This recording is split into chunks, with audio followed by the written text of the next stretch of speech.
Hi everybody, Jennifer Blevins-Smith with Integral Clinic Solutions, and you're watching my YouTube channel, Navigating the Business of Medicine.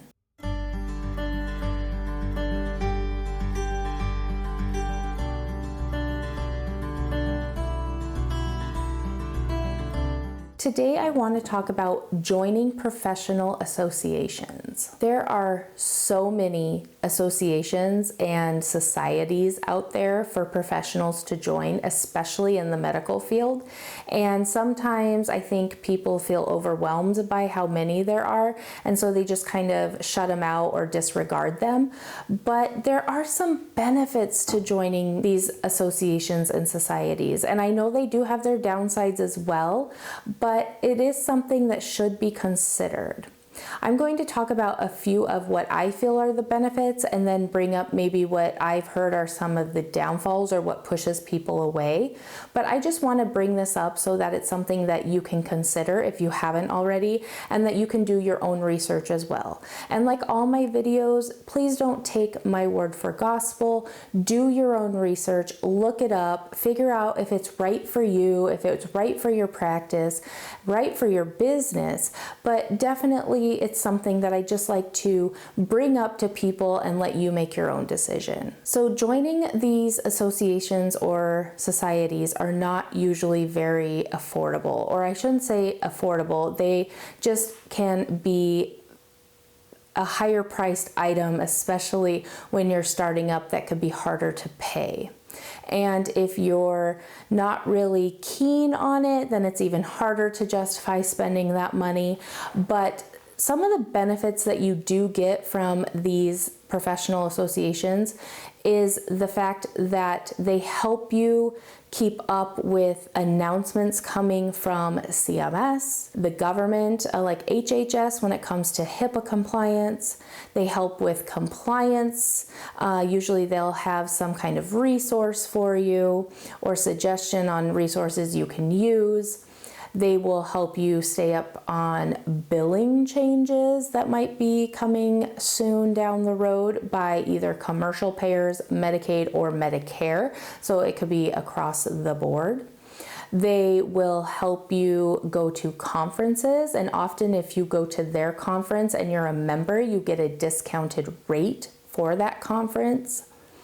They will provide you with opportunities to get CEUs or CMEs, which I know for a lot of providers that can be difficult because of just the time factor of trying to do all these things at once, in the middle of also trying to get all of these continuing education points. So that's another thing. Networking, and sometimes they have people that you can email if you have a question about a compliance topic, maybe an HR topic, something that maybe you're just not sure about and you're having trouble finding the information on the internet, or you don't trust the resources and you just want to make sure.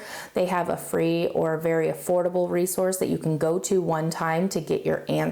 Now there's associations that are countrywide, like, national, and then there's some that are state, so they're smaller. So you might want to only do a state, or you might only want to do a national. That's totally up to you. You might want to do both. The other thing is that there are associations that your staff can be part of. So maybe your medical assistant can be part of a medical assistant society, or maybe your nurses could be part of their nursing association, or maybe your manager could be part of the MGMA and work towards getting their certification, because if you can get their certification, it looks really good for administration people, but it's very beneficial for the owners of practices in which these individuals who are certified work for. Maybe you want to help encourage that. These societies help specifically keep you up to date on things that are directly affected by your position or your specialty or your focus. So if you're an allergist, you might join the Allergy Society to help keep you up to date with all the allergy stuff. Maybe you don't want to be part of the American Medical Association or what the DO equivalent is for that, but you want to do it for your specialty, then that would be great. Maybe you just want to do your local little chapter. You know, it's things that you can explore and look at. And maybe you join one time and you're like, that wasn't as helpful or beneficial for the money as I was hoping, so maybe try a different one the next year. Some of the downsides to these that people have shared with me, which has been very kind because I love hearing feedback, is the cost, of course, is one, and people not feeling like they're getting the benefit from that for the cost that it has attached to it.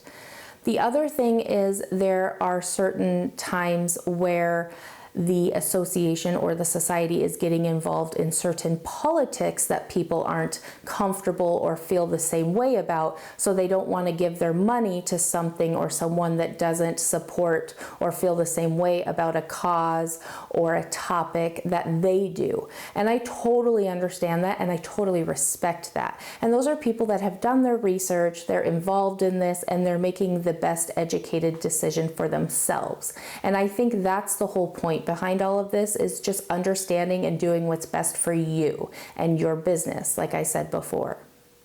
Sometimes joining an association or a society, you might get some kind of discount on your professional liability insurance.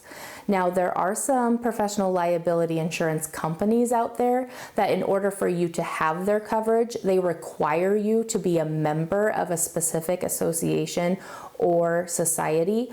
And I know that in itself has caused doctors or providers to not get that liability insurance because they don't like that being a requirement, or they don't like the association in which they're told they need to enroll, and so they just avoid that liability insurance company altogether.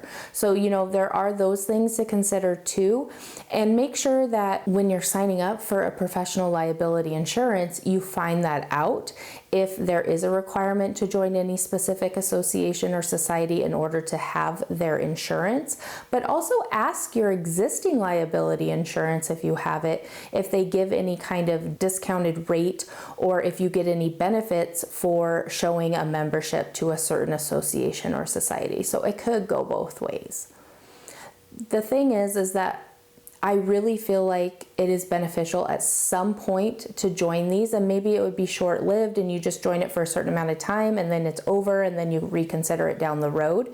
But not only should you think about it or offer to maybe pay or help pay for your mid-levels if you have them, or employed providers to join those if they're new and green, because I think these are when it could be even more beneficial for them. But maybe even for, like I said, your managers, your billing specialists, coding specialists, anybody in your office who has a certification or licensure most likely has some kind of society they could join that would help them continuing education unit collecting, staying up to date in their specific specialty or focus in the office, etc.